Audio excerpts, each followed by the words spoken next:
కలెక్టర్కి ఒక మాట చెప్తుండా, ఇరిగేషన్ అధికారులకు చెప్తుండా, మాకేం పోయేదిలే, గవర్నమెంట్ మాది వస్తుంది.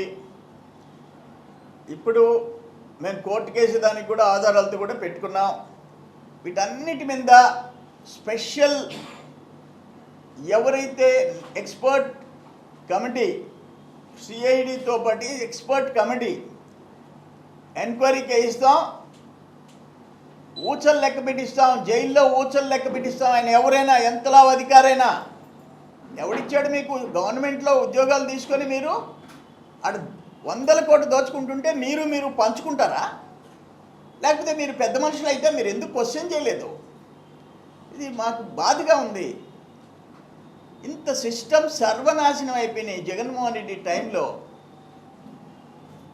అరే అసలు నువ్వు మంత్రుల సెలక్షన్ ఏంటి? సోమశిల యాప్రాన్ దెబ్బతింటే అంబటి రాంబాబు రాడా? ఈడ మాత్రం దోచుకుంటా.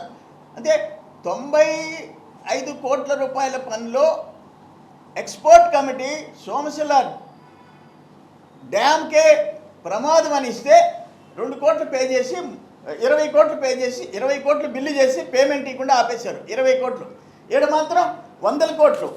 ఈడ 100 కోట్లు పని చేయకుండా అక్కడ పని చేస్తే పేమెంట్ ఆపేశారు, వర్క్ అయిపోయింది. వరద వస్తే ప్రమాదం, లక్షల మంది ప్రాణాలు. అంబటి ఏం చేస్తున్నాడు? అక్కడ ఆయన దోచుకుంటున్నాడా? ఇక్కడ ఈయన దోచుకుంటే ఇద్దరు పంచుకున్నారా? వ్యవసాయ మంత్రి, నీటిపారుదల శాఖ మంత్రులు. సిగ్గుండాలయా, సిగ్గుండాలా? రే 10 రూపాయలు మీరు దోచుకుంటే, ఇక్కడ ప్రజలకు పని చేసి దోచుకుంటే మీ కర్మ, మీరు పనికి మాలినోళ్ళు, మీ బుద్ధులు అయ్యి అనుకుంటాం. పని చేయకుండా డబ్బులు తినేసేదేంది?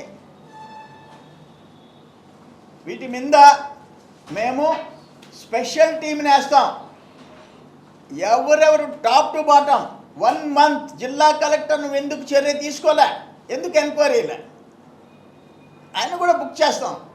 ఎవరిని వదిలిపెట్టే ప్రసక్తిలే. మంత్రి దగ్గర నుంచి, ఇంజనీర్ల దగ్గర నుంచి, ఈ కన్సర్న్ రెస్పాన్సిబుల్ ఆఫీసర్స్ ఇర్రెస్పాన్సిబుల్గా ఎవరైతే చేశారో వాళ్ళందరినీ బుక్ చేస్తాం.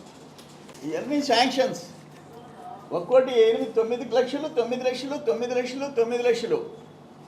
ఇది చూడండి ఎంత చూడండి, ఎందుకంటే 10 లక్షలు ఉండకూడదు కాబట్టి. ఈ లిస్ట్ వచ్చి 8,80,00,000.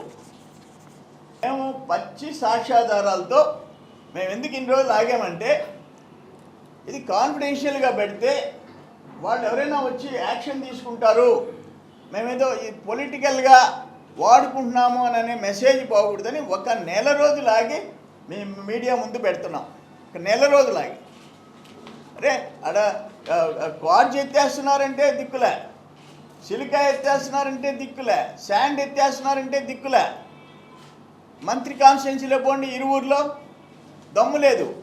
మేము వరదాపురంలో ఆపాం, మళ్ళీ ఇక్కడ మరుపూర్లో మేము అన్ని పనులు ఎలక్షన్ ప్రచారం వదిలేసుకున్నాడు. బాగున్నా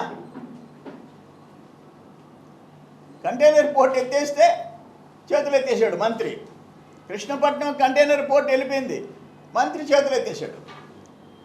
ఆయన క్యాష్ అండ్ కలెక్షన్ కావాలి ఆయనకి. ఇంక ఎవడెత్తి సస్తే ఆయనకేమి? అసలు ముఖ్యమంత్రి నేను ఒకటే అడుగుతుండా, ఇన్ని దారుణాలు ప్రతి ఒక్క దాంట్లో మీకు షేర్ అని చెప్తున్నారు. ఆఖరికి కృష్ణపట్నం కంటైనర్ పోర్ట్ టోల్గేట్లో కూడా మీకు షేర్ అంటున్నారు. టోల్గేట్ కాకాని మాఫియా 100 కోట్లు కలెక్ట్ చేస్తే దాంట్లో షేర్ అంటున్నారు. సిలికాలో నెలకు 12 కోట్లు అంటున్నారు. క్వార్జిలో టన్నుకి 7,000 అంటున్నారు. ఈ ఇరిగేషన్లో మీకు ఎంత? లేకపోతే మొత్తం కాకాని తినేశాడా? జగన్మోహన్ రెడ్డి ఇద్దరు పంచుకున్నారా? ఇది ఏమైపోతుంది ఈ రాష్ట్రము అని చెప్పేసి నేను అడుగుతా ఉండా.